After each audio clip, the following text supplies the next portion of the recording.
நம்மோடு தொலைபேசி வாயிலாக இணைந்திருக்கிறார் மூத்த பத்திரிகையாளர் திரு அய்யநாதன் அவர்கள். சார் வணக்கம்.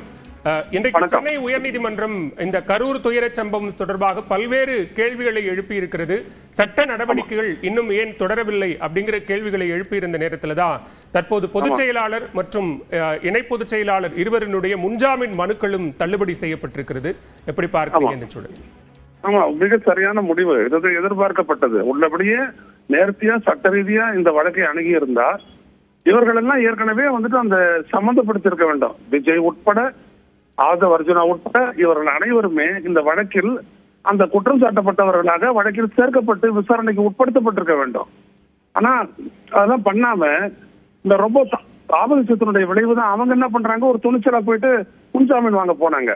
நல்ல வேளை இன்னைக்கு நீதிமன்றம் அங்கே நடந்த சம்பவங்களை எல்லாம் திரு செந்தில்குமார், நீதிபதி செந்தில்குமார் தலைமையிலான அந்த அமர்வு அது எல்லாவற்றையுமே ஆழமாக ஆராய்ந்து ஒரு பொறுப்பற்ற தன்மையோடு தாவேகா கட்சி நடந்துகிட்டு இருக்குது அப்படின்றத சுட்டி காட்டி இருக்கிறது.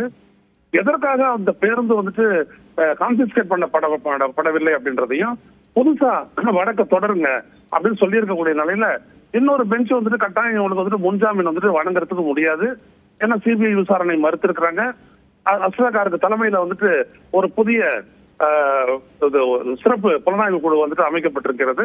இப்படிப்பட்ட சூழலில் இவர்களுக்கு அந்த இவர்களுடைய கோரிக்கையை ஏற்க முடியாது. எனவே அவருடைய மனுக்களை தள்ளுபடி செய்திருக்கிறது.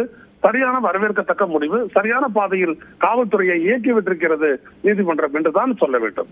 மிக்க நன்றி திரு அய்யநாதன். இணைப்பில் கருத்துக்களை பகிர்ந்து கொண்டமைக்கு நன்றி.